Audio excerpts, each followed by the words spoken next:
This What's Working with Cam Marston podcast is brought to you courtesy of Michelob Ultra Beer.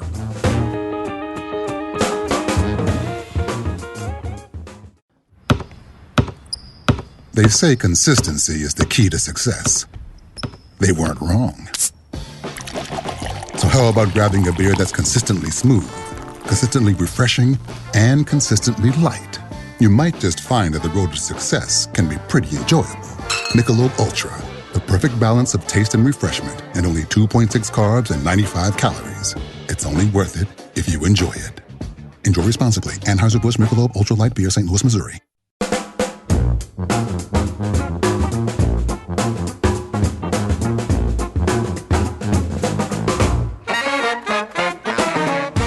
Welcome, everyone, to another episode of What's Working. I'm Cam Marston. What's Working is the radio show / podcast designed to bring you insights into the workplace, the workforce, and the marketplace around you. Our goal is to find guests that can tell us something a little bit new, a little bit different, may challenge some of our assumptions, and if we apply what they tell us, it will ultimately make each of us a little bit better at whatever it is that we do. Again, welcome. I'm glad you're on for the ride. I had a wonderful experience yesterday. I was delivering a workshop over at the Grand Hotel, not far from where I'm sitting now, and a number of the people in the room were local.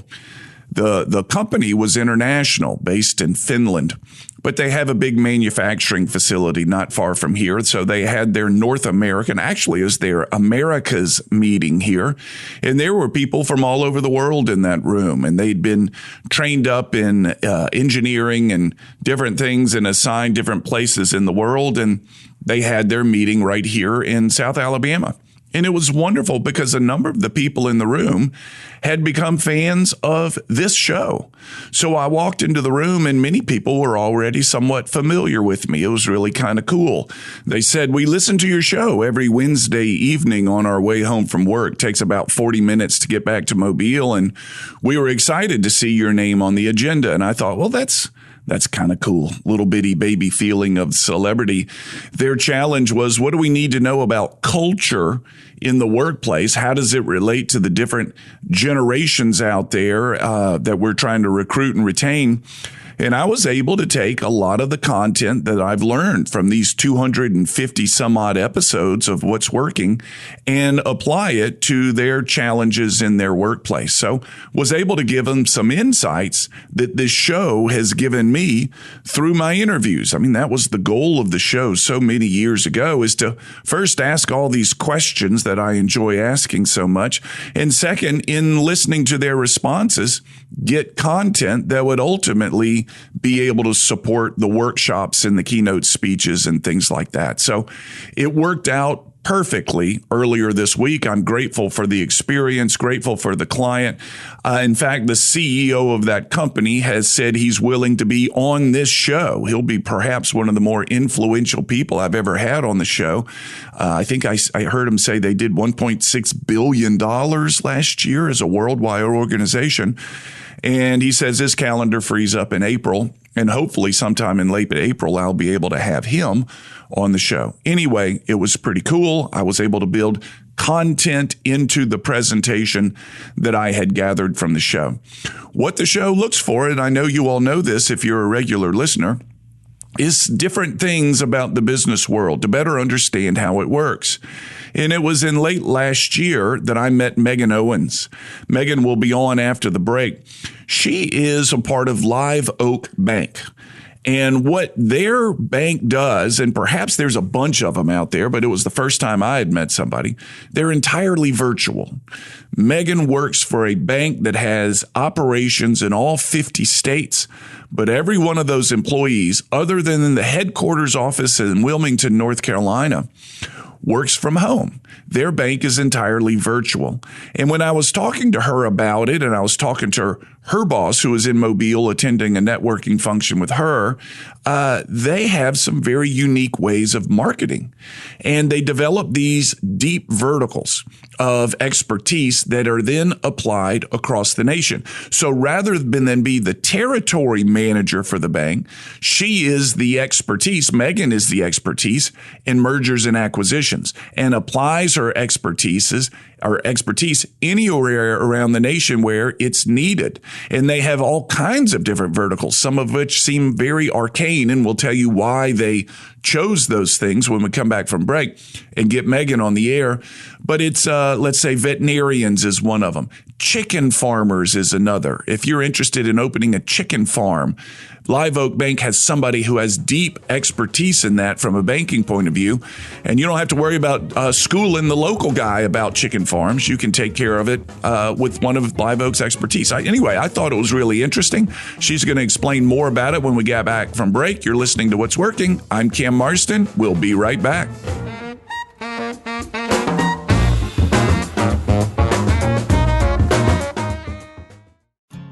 Think about how people really see you.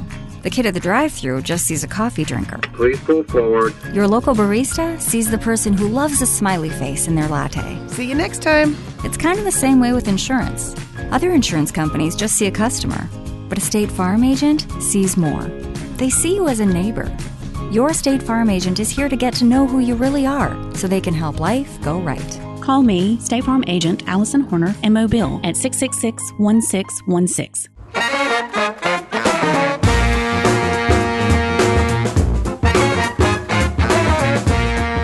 We're back. You're listening to What's Working. I'm Cam Marston. In the studio today, Megan Owens is with me. She lives here in Mobile. She runs the Mobile market. She's going to tell us a little bit about her business, but what I think is unique, as I said in the introduction, it's a 100% virtual bank.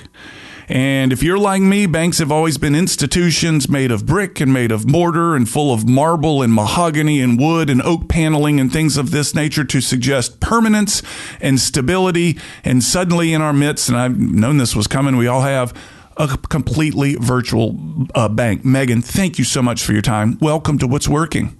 Thank you so much for having me. I'm a big fan, so it's a privilege and an honor to be invited to be on your show. I'm glad to hear you say that. Thank you very much. I'm glad to have you as a listener. But first, what is a 100% virtual bank? I would describe it just simply as a bank that does not have branches. We do not have physical locations out in the market. Live Oak Bank has a corporate headquarters up in Wilmington that houses the majority of our workforce. And then we have some bankers like myself that are spread out throughout the geography, and we work from home. Really the only difference in the way you interact with us as a bank is that we don't have a physical branch location that you can walk into. Other than that, you're talking to your bankers, you are communicating by email, phone, text. It's just, the way of branch banking is going by the wayside, and we see internet banking, virtual banking coming to our customers' offices to be the way of the future. Is it hard to gain traction with some clients or markets as a virtual bank? It seems like it takes some buy-in from a certain type of person. Have you struggled to be, I'm not saying to be taken seriously, have you struggled to convey the concept?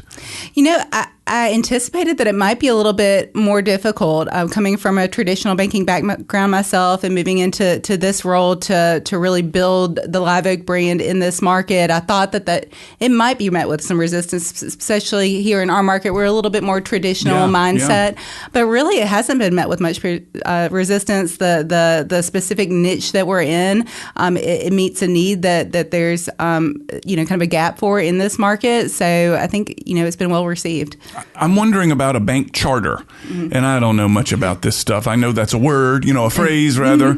Is it harder to get a charter as a virtual bank, or is it? Do you have any idea? I know maybe those decisions are made out of the Wilmington, North Carolina office. Tell me what you know. Sure, I do know that there was a process to be able to do business in all 50 of the states in the beginning. As far as our bank charter, we actually were the last bank to receive a charter before they stopped issuing bank charters back in 2008 in the Great Recession. So we were able to do that and kind of check all the boxes that needed to be checked to be able to do business in the United States. So you're in 50 states? Yes, that's right. Impressive. So you mentioned 2008. I know in our previous conversation, you guys launched Live Oak Bank in the year 2008.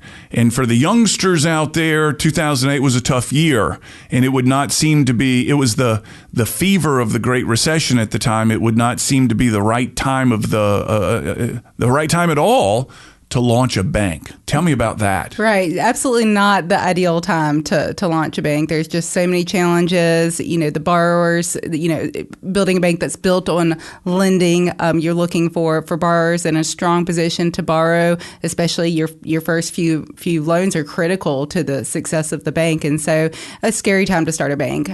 For that reason, Live Oak really took what I think was a very unique strategy and really kind of led to the foundation of our culture, which was they decided the goal was that we were going to build a bank based on SBA lending, doing SBA lending better and more efficiently than the other banks. They identified that was kind of a gap that was out there with traditional bank lending. So they decided to look historically to see what industries historically have had the lowest default rate within SBA. To play it safe, we were going to start with those industries. And what ended up happening, they discovered that veterinarians were kind of had the historical lowest default rate among all SBA loans. So they decided we're going to start in that industry, and we're going to hire bankers to have specific expertise in that industry. So they built, for the first year or two, they just had a team that lent to nobody but veterinarians. And that worked so well. And that really led to us becoming a virtual bank because it didn't make sense to have a bank branch if we were only lending to veterinarians. They decided, hey, we're just going to fly to the clients. We're going to go to the trade shows. We're going to develop those relationships within veterinary lending. That worked so well that they decided to replicate that model. The next industry they went after was dentists. And so they hired bankers that had historically worked with a lot of dentists and just really started developing a lot of expertise in that industry. Did that again with agriculture, specifically chicken farms. No kidding. Yeah. Chicken farms. Right. And so we have a huge presence actually in Mississippi just through that vertical that has done a lot of business within the chicken farm industry. And so that's, really that playing it safe turned into our model where we replicated that industry specific kind of model over and over and over again until we had about 35 of those industry specific verticals and had become the number one SBA lender, had really achieved what they had set out to do in terms of, kind of shortening the time frame, making it easier to obtain SBA loans and that kind of thing. And so once they had become the number one SBA lender, they realized, it's a little strange that we, are the number one SBA lender, but if someone reaches out that is not in one of these industries, with a business acquisition, a real estate purchase, or any of the other things that the SBA allows, we really don't have a place for them within the bank. So they started forming more product-specific teams, again, kind of niching with teams that are doing one thing and one thing only in developing expertise in that area. So, for example, I'm on the mergers and acquisitions team. I want to talk about mergers and acquisitions in a moment, but I want to go back to this because I think this strategy, I've not heard it before. There are many people that have been around the block many more times than I have, but 2008, high-risk environment. Let's do our research. Who defaults on their SBA loans least frequently? The number one answer was veterinarians. So they said, Live Oak Bank said, let's go find people who have experience lending to veterinarians, hire them, and our vertical will be veterinarians, not market specific. We don't have a Mobile person, a Birmingham person, a Wilmington person. We got veterinarian people, and they cover the United States because of their expertise in lending to veterinarians. And we're going to go get them due to the high risk environment of 2008, and we're going to start making those loans. Second on the list was, what did you say after behind veterinarians? Dentists. Mm-hmm. Then we're going to go find dentists, and we're going to develop the dentist vertical and go after them across the United States where dentists need money through the SBA. We're going to be there to partner with them. And it was when your colleague, who I met at the networking event, Mark, told me this. I thought, I've never heard of that before. That's pretty cool, because my experience with bankers around town is they are territory leaders versus expertise leaders. And as a result, Did you say you've got 30 some odd verticals now within the bank? That's right. What are some of the others? You've told me chicken farming, veterinarians, and dentists. What are the others? Now, yours is M&A, and we'll get into that. Right. But what are some of the others? This is curious to me. So some of the other industry-specific verticals, we have CPAs, attorney firms. We have self-storage. It's actually a really popular one I found in our market. I'm partnering a lot with them to bring that to our area. We have a restoration vertical that works primarily with companies that do like property mitigation and that kind of thing. We have, let me think, we have a healthcare vertical, so that would include dental, but also any other physicians, working with the dermatologist right now that's partnering with our healthcare vertical. A full list can be found actually online if you go to the Live Oak website. It's really kind of robust, and some of them are so very specific that you would think, wow, you wouldn't think that there was that much opportunity in that specific industry, but it's been well received, having that higher level of expertise. So if I were a chicken farmer, I could pick up the phone and call Live Oak and say, hey, I'm a chicken farmer. I'm in whatever county, Alabama. I have needs for growth. I think my path to this growth is an SBA loan. We understand you guys have expertise here, and I'm going to get plugged into an expert in lending to chicken farmers. And it's got to be refreshing for that customer to say, well, I don't even have to teach this person about my business. In fact, they may know as much, if not more, than I do because of their multiple exposures to different chicken farmers across the country. Yeah, it's absolutely, such an asset. Even as I go out and I'm meeting with people across all industry, when I have a client that falls within one of those verticals, first thing I'm doing is scheduling a call. And for example, I had a call with our pharmacy vertical that were in just their depth of knowledge and understanding of what it would take for this pharmacist that had traditionally worked for a national chain pharmacy to open and start her own pharmacy. It was just such a value add to have that level of expertise. We're going to get deeper into M&A here in a moment when we come back from break in just a little bit. But tell me why that channel interested you, or what your background is that got you into that. And when we come back from break, we'll talk about the uniquenesses of that. Sure. I actually started my banking career kind of in the conventional commercial lending space, and really kind of came across SBA lending as a great channel to help borrowers with partner buyouts and business acquisitions in that role for a previous lender. And so started to learn, really thought I had developed a lot of expertise around it because there wasn't a lot of people in the area doing that kind of lending. And then another bank in the area opened up a position that was specifically as an SBA banker, doing nothing but SBA loans all day in and out. And I thought, it's something that I'm enjoying.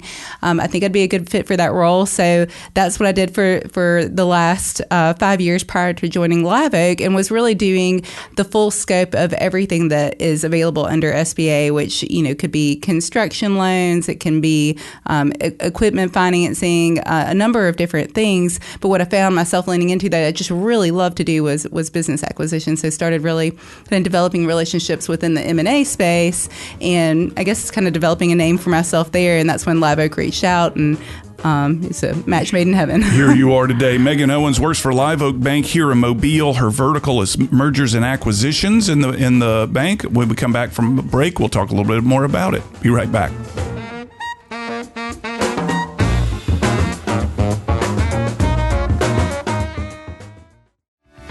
Do you have an industrial or commercial construction project you're ready to make a reality? Person Services Corp is a diverse specialty contractor capable of tackling complex projects. They've won awards from Engineering News Record and the Association of General Contractors. If you're looking for a turnkey project management solution, advanced technologies, and skilled personnel you can trust, look no further than Persons Services Corp. Find out more at personsservices.com.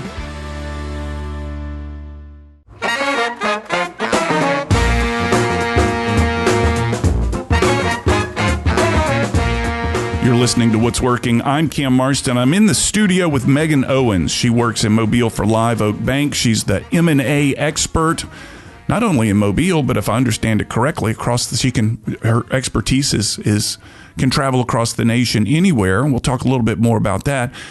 prior to the break, we were talking about the SBA loans. Give me, if you will, an overview of how an SBA loan works. SBA stands for Small Business Administration. So give me a thumbnail view of the nuts and bolts of an SBA loan. Sure. So SBA provides a lot of different benefits to small business owners. One of the arms of the SBA is the kind of the lending arm, and they have multiple loan programs that are available through banks. One is the 504, which is really for fixed assets and something that is available through Live Oak and other SBA lenders. And then also the 7A program, which among many things that it can be used for business acquisitions or really any project where there's a large collateral shortfall where conventional bank lending is difficult. It's usually on a shorter term, requires a larger down payment. The SBA provides a guarantee if the loan is made under the 7A program that really gives the bank kind of an insurance policy on that loan and allows them to offer longer terms and a lower down payment is really kind of the two biggest advantages of that SBA 7A program. So if I'm looking for a merger and acquisition, if I'm interested in this and I want an SBA loan, is my first call to you or to the SBA, or does it matter? So you should hopefully never have to talk to the actual SBA at any point in the process. The bank is representing the SBA, especially if they're a preferred lender. They're actually able to approve those SBA loans in-house without it ever having to go to the SBA for approval, which is pretty key when you're looking for kind of a smooth process.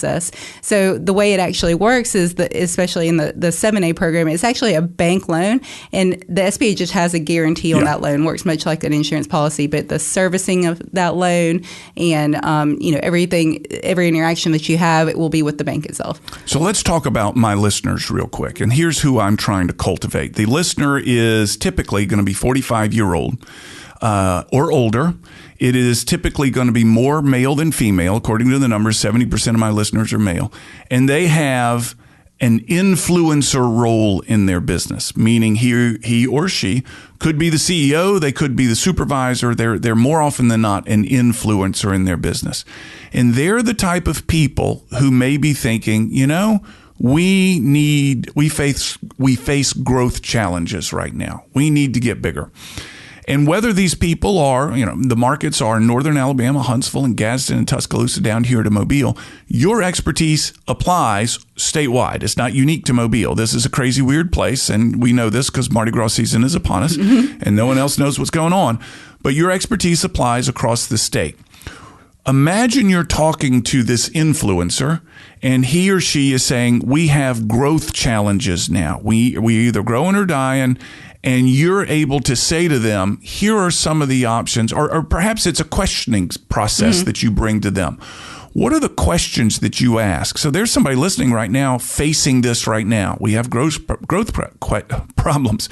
What are the questions you would bring to them to help them determine if an M&A is an opportunity for them down the road? Sure. So organic growth, is kind of the most obvious path to growth for most businesses. So I guess I would start by asking, what are the challenges that you're experiencing with that organic growth? When you think about what's the easiest way to grow the number of customers that you have, or are you trying to achieve growth through product diversification or growing geographically? What are those challenges? And, based on the answers to those questions, may lead to a conversation about, well, would acquiring a competitor make more sense? Or if you're experiencing challenges in your supply chain, would, a vertical acquisition make a lot of sense here? And then from there, we can start to talk about, what are the right business advisors that you should be surrounding yourself with to evaluate whether this is the best path for growth. And then, ultimately, once you've just confirmed that that's the path for growth, how are we going to finance that growth? Is it reasonable to say, let's go back to the veterinarian example. There's a veterinarian who has growth issues. Is it now, are we bringing two of the Live Oak expertise into the conversation if the veterinarian says growth? So we've got the one that's familiar with financing the veterinarian expansions or whatever it may be, and then your M&A expansion.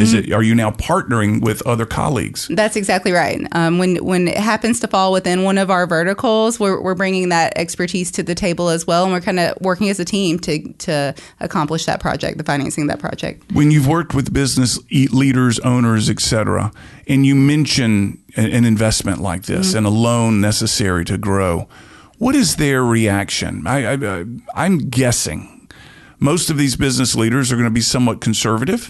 They're probably small businesses if they're going to get an SBA loan. And bootstrapping is what they've always done. We figure out a way, et cetera. And then you're presenting this idea to them. What are they thinking? What can you see in their faces when you throw this idea out? So generally, when I'm part of the conversation, they've already kind of decided that might be a good avenue for growth, and they're information gathering at that point. I do see that more and more of our business owners in SBA loans might be appropriate for more of a Main Street business, or even lower middle market businesses are a good fit for SBA loans. So I'm seeing that their awareness of this path for growth has increased over the last few years. It's certainly been driven by kind of a trend within the nation of kind of roll-ups within certain industries, private equity firms coming in and buying out businesses. So I think there's an increased awareness of, hey, acquisition is a really great strategy for growth, and how could I do that with my business? Okay, so they're already comfortable, or at least they've toyed with the idea prior to you presenting these things to them. Right. Do you ask questions like, with this acquisition, what is the expected growth? Are you holding them accountable to those types of things? If you're going to buy your competitor, what do we expect on the bottom line as a result? Right. Generally, the businesses that I'm working with have had, kind of historical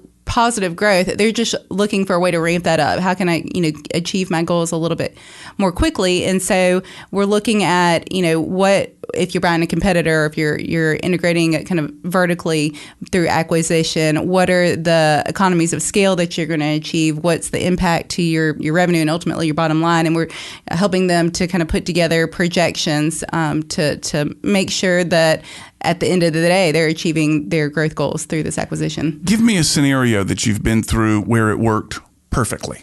Give me a story, if you will, on somebody that was looking for growth opportunities, and you were able to facilitate something for them, and they were now able to hit new objectives. Okay, yeah. So currently actually working with a really successful nursery down in the Florida Panhandle area, and they've identified kind of a nursery in the South Mississippi area that offers very similar products and services, where the potential sellers are, kind of ready to retire and have slowed down in the business, and they just see a lot of opportunity there for economies of scale by combining the two companies, but also some low-hanging fruit in terms of implementing some simple technology and some renovations that are similar to what they're doing in their current operation, where they think they can grow that new store, considerably. And the advantage to doing that versus them going out and opening up a new store is, they've already had the groundwork there,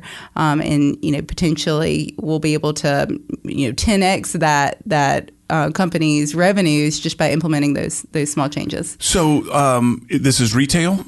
Yes. A retail nursery. Plants and flowers and things of that nature.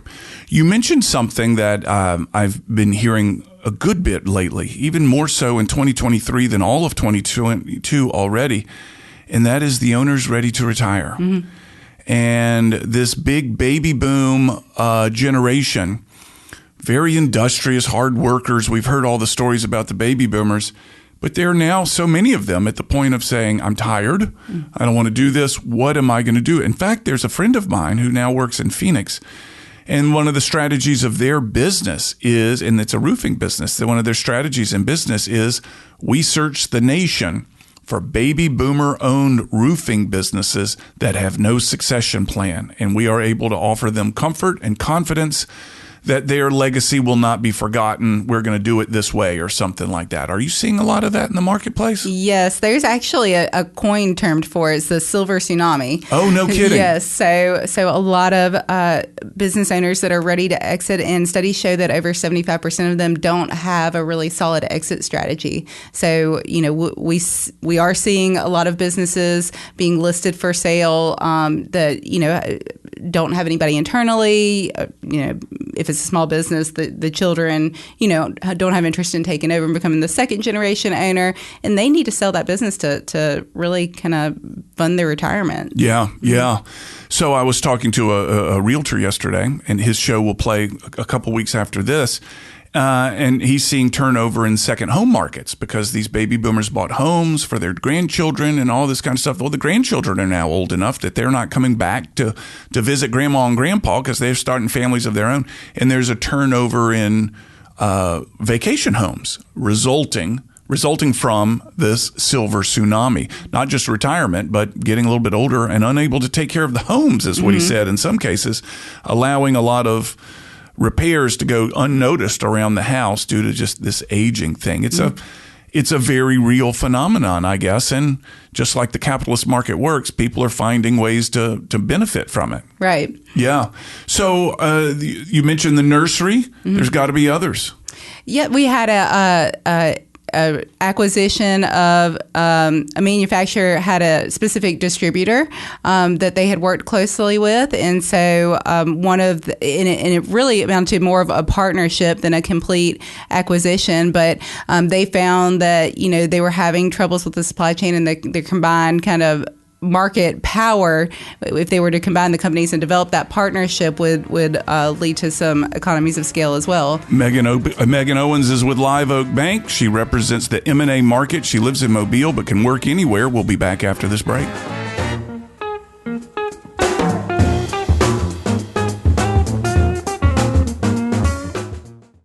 Life insurance is one of those subjects that make people want to change the subject rather than admit they probably don't have enough. I'm State Farm agent Allison Horner, and that's why I focus on how the benefits of life insurance actually live on by asking people to think in terms of life without having to sell the house insurance, or life without having to give up college insurance. Find out how the benefits of life insurance can live on for your family. Call me, State Farm agent Allison Horner, and get to a better state with State Farm. Customer service never goes out of style. In fact, I think it's safe to say that customer service is more valuable and more important now more than ever. Hi, this is Cam Marston. One thing that my over 200 episodes of What's Working has taught me is how important customer service is to building and maintaining a thriving business. It's the growing need for customer service that's led me to partner with one of the state's leading customer service trainers to create our program called Delivering 5-Star Customer Service. Your team will get one 90-minute training session per month for 6 consecutive months. Each session builds on the skills learned the previous month, allowing your customer-facing teams to practice before moving on to the next lesson. And the 6 lessons address everything from appearance to electronic communications to conflict resolution to maintaining a service mindset. Our program travels and is delivered in person at your workplace, nothing virtual. You simply can't practice the level of the skills this course teaches virtually. For more information, email me, cam@cammarston.com, and let's schedule a time to talk. Remember, you have less to fear from outside competition than you do from discourtesy and bad service from inside your own company. Again, email me, cam@cammarston.com, and let's talk about your business.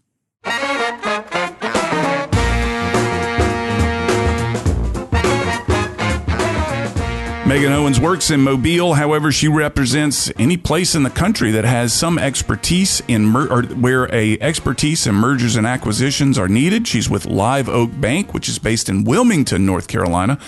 Beautiful stretch of the woods up there. You're listening to What's Working. I'm Cam Marston. Megan, when you begin the process with somebody, tell me about the buyers that are out there. Is there a profile of them? Is there different types? What can we know about them?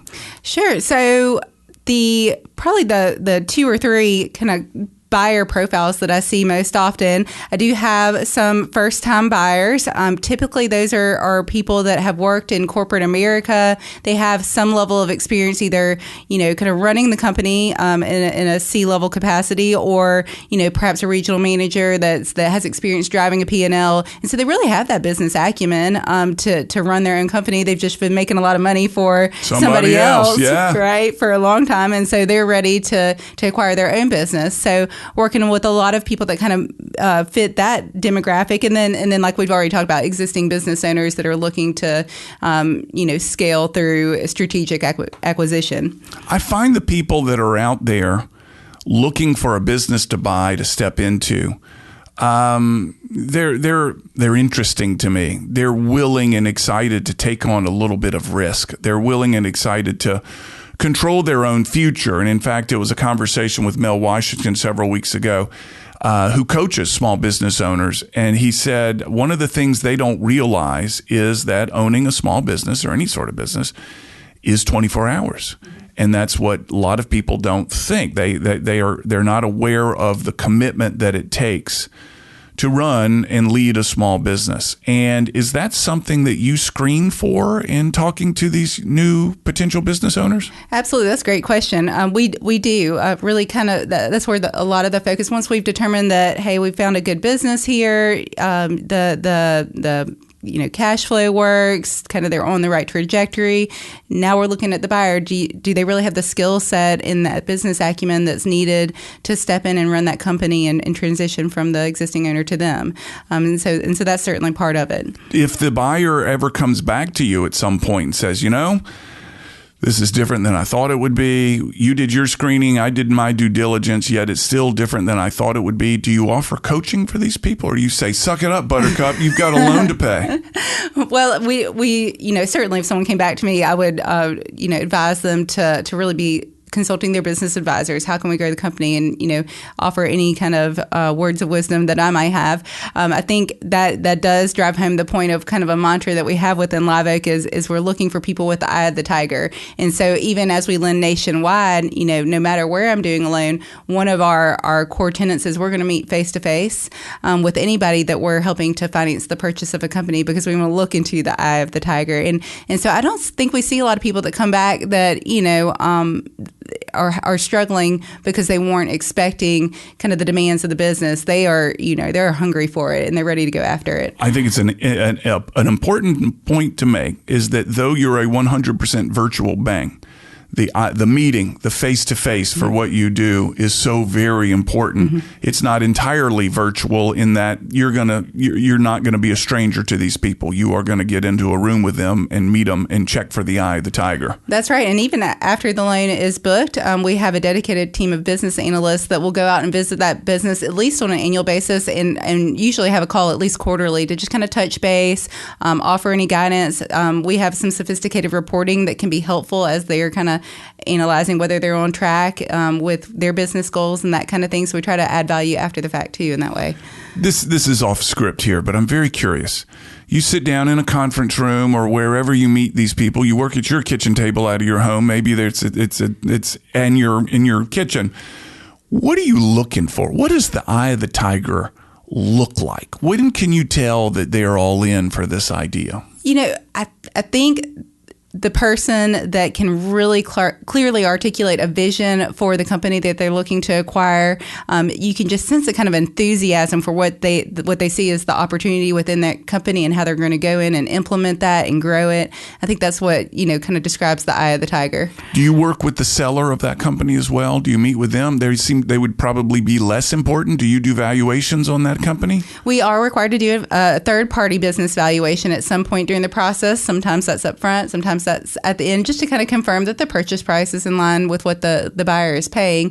Sometimes I get to interact with the seller through the process, and that's really helpful. It gives me a lot of insight on that business, but I don't necessarily have to. The buyer is much more critical than that. So let's talk quickly. You don't interact with the seller as much, but I'm curious if you see a theme in the sellers who say, I'm selling it because, let's take that baby boomer example, the silver tsunami. I'm just tired. I can't do it. I don't want to do it. I need this to retire, and I can't. The sale in order to retire, and I can't retire until it's sold. Do you see resignation in their eyes? Had they had dreams for a bigger company or to dominate the universe, and then ultimately they're selling their small business? What is your sense there? Is it joy or is it frustration? It's a mix, and usually you can tell if they've waited a little bit too long to sell. In other words, they did get a little bit burned out, and now they're selling because they're really just tired of it. Yeah. Because it's reflected in the financials. Usually, once they lose that enthusiasm, they've lost their eye of the tiger, and so you can see kind of that reflected in sometimes some downward trends in revenue and that kind of thing. So, but a lot of them. Fortunately, have surrounded themselves with the right advisors to help them be thinking about when is the appropriate time to sell, and if they're thinking about it and working, kind of begin with the end in mind, and they're always working towards that goal of being able to transition the company. Usually, they're leaving with a positive attitude and feeling very good about the transition of the company to the buyer. One of the stories I've heard is often these business owners wait too late, kind of what you said, to sell their business. And when it's going all cylinders, when it's really firing, they're making money. And they're like, I'm not selling it now. It's good. And they hold on to it a little bit too long. They get a little tired. The revenue begins to dip. And they say, okay, I'm now recognize that I'm tired. The cash flow is slowed down a little bit. Now I'm ready to sell it. But they price it the way it was at its peak, which was, a year, 2, 3 years ago when they were making money.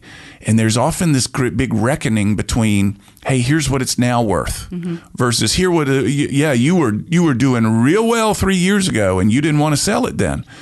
But if you had sold it then, this would have been worth. Now instead, it's worth this much. And have you had that conversation? Have you seen that conversation? Yes, absolutely. And so, again, back to having a good business advisor that helps them pinpoint the correct time to sell. Absolutely, they're going to get much more for the business if it's been on a positive upward trajectory versus a downward trajectory. That gets reflected in the business valuation. Typically, a business valuation is based on just the last 3 years. So do you help a buyer find a business? If someone were to come to you and say, hey, I'm interested in a business acquisition. I think I could do well in steel fabrication, metal fabrication. Right. Can you help me find something to buy? Is that something you guys offer? So the number one resource I would point them to is Biz Buy Sell, which lists bizbuysell.com, which lists businesses that have been listed typically by brokers across the country, especially if they're looking for something very specific like that. They can put filters on there and alerts where they're notified anytime a new listing comes available that they might be interested in. And then they would work with that broker to kind of start navigating the due diligence, uncovering more about that company, and ultimately deciding if it's a good fit for them. One of the advertisers on this show is a company called Transworld Business Advisors, Trey Langus. And he's always out there. Trey is beating the street trying to find businesses that are ready to sell. He says he's got a list of buyers looking for businesses at any time. But the hard thing is to find those businesses that are ready to sell in their peak. And I've worked with Trey and all the guys at Transworld, the excellent brokerage firm. They find great listings, and they do a great job of negotiating those transactions between the buyer and seller. So that would be a great place to start, as well as reaching out to Trey and his team. We're coming up towards the close here, and I want to ask a couple more questions. Again, there's somebody listening out there that is wondering if I could run my own business. And one of the things we were talking about earlier is it's 24 hours. You're never not thinking about it. What other advice would you give somebody thinking about this, who sees an acquisition opportunity, wondering how much it would cost and whether they're capable of it?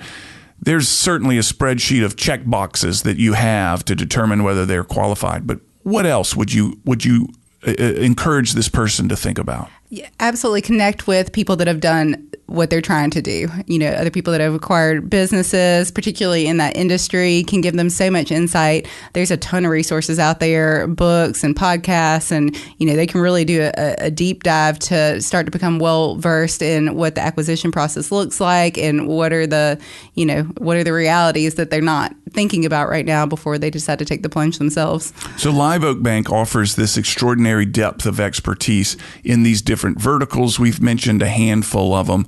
You said on the website there's a list of where to find them. Tell me a little bit more about that. Yeah, if you go to liveoakbank.com and click on the tab at the top that says loans and just scroll down, there's a complete list of the verticals there. And then, if you find yourself not sure of whether the deal that you're looking at or the industry that you're in kind of fits in one of those, anyone's welcome to call me and I can help kind of navigate those conversations. So someone's out there thinking, I've always wanted to be a chicken farmer. It's really been something that's been driving me or whatever.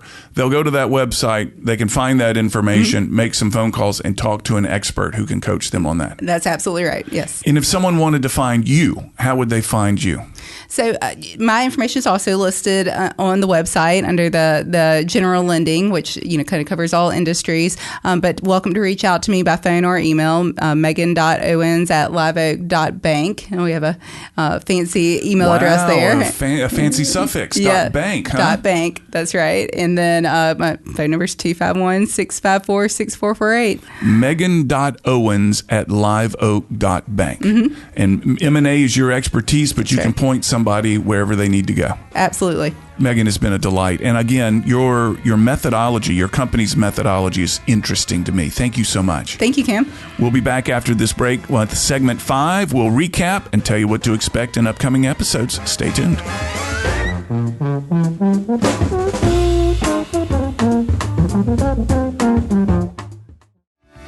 Person Services Corp is a diverse specialty contractor that's changing how people think about general contractors.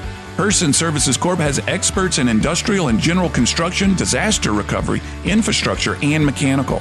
They offer the latest in industry technology, turnkey project management services, and custom project solutions. Person Services Corp has 5 offices across the Southeast to meet you anywhere your project demands. Find them at personsservices.com.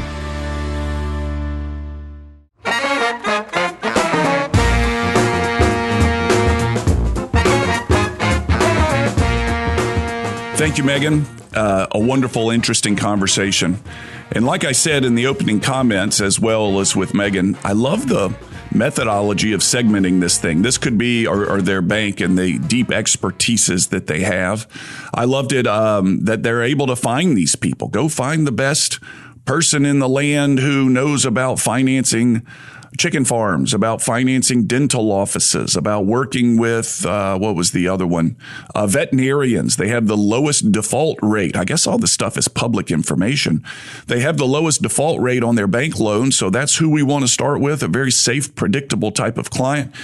And rather than train up our local people to learn how to finance or work with a dental office, we're going to go find people that already know it and put them in charge of doing that across the nation. Really a pretty ingenious idea, I thought.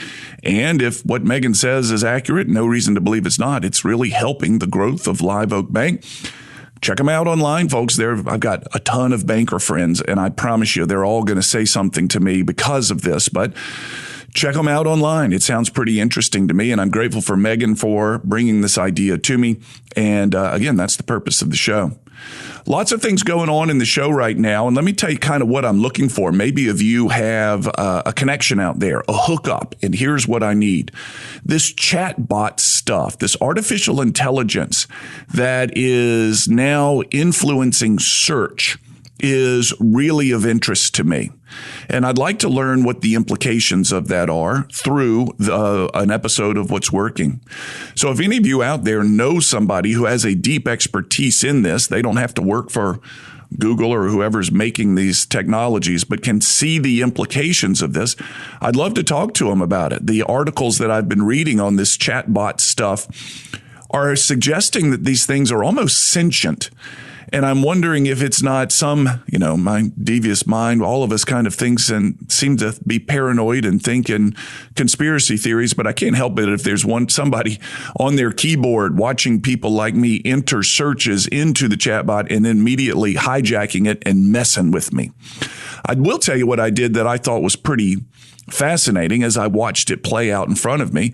I logged into this thing, ChatGPT or something like that, and it was the day before Valentine's Day, and I said, write my wife, Lisa, a Valentine's limerick that's funny. And in front of my eyes, it didn't come back later, in front of my eyes, it wrote a relatively funny limerick using my wife's name, rhyming all the words. Some of them were what I remember in English class called approximate rhymes, rhyming all the words appropriately and spitting it out. And then I said, as the internet is so often proven over and over again, write my wife, Lisa, a Valentine's Day limerick with bawdy suggestions. And it said, sorry, we don't do that type of stuff. And I'm sure I'm on a list somewhere now. But then I wrote, write my wife, Lisa, a Valentine's Day sonnet, which I remember learning about back in the day. And in front of my eyes, it spit it out. on all the rules about sonnets being observed by this thing. I printed all these things out, brought them to Valentine's Day, and told my wife, hey, you and I promised that we wouldn't get each other gifts for Valentine's Day. We're going to dinner. That's our gift to one another. However, I didn't pay for anything for you. I instead sat down at my desk today and slaved over writing 2 limericks and a sonnet in your name. And I handed them over to her, and she immediately suspected that I was up to something. She read them and said, this does not sound like the type of stuff that you would write or do or something like that. There's nothing bawdy in it. And I was caught, and I explained to her what I had seen. So here's my request, folks, to you listeners out there. If any of you know somebody who can talk to me about this and I can put them on the show and they can talk about the implications of things like this, I want to meet them. Go to cammarston.com. Click around in there till you find how to contact me and let me know who you know and how I can get in touch with them. I would be grateful for that introduction. At cammarston.com, you can see the topics of our webinars, our seminars, our workshops, things like that. And you can go to this show and subscribe and find it on your favorite app. We'll have another show next week. Have a good week, everybody.